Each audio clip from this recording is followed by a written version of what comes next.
In today's video, I'm going to teach you how to add a link to your Outlook signature.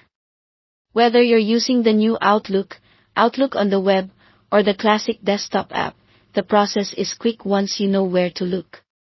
Adding a link to your signature lets recipients click straight to your website, portfolio, or booking page, and it works with both text and images in your signature. If you're in the new Outlook or Outlook on the web, start by clicking the settings gear in the top right. From there, go to Accounts, then Signature. In some versions, you'll go to Mail, then Compose and Reply, and open Email Signature. Once the signature editor is on screen, select the signature you want to edit. In the editor, highlight the text or click the image you want to turn into a link. Select the Insert Link icon, the little chain symbol, then type or paste the full web address and choose OK.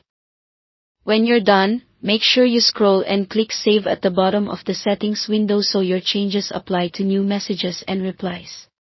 Using the full address, including HTTPS, helps avoid broken links, and linking concise, readable text keeps your signature clean.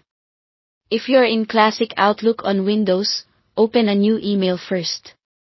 On the Message tab, click Signature, then choose Signatures. In the Signatures window, pick the signature you want to modify, or click New to create one. In the editor, highlight the text or select the image you want to link. Click the Insert Hyperlink icon, which also looks like a chain, and in the dialog that appears, type or paste the web address in the address field. Choose OK to confirm, then click Save for your signature so the update sticks. If you ever need to change it later, you can come back to this same window, edit the text, and replace the link the same way.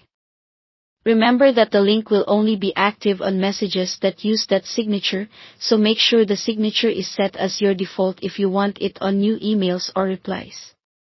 Keeping your link professional and up-to-date helps recipients reach you quickly, and linking an image like a logo works the same as linking text. That's all it takes to add a link to your Outlook signature, whether you're on the new interface or the classic app. Thanks for watching.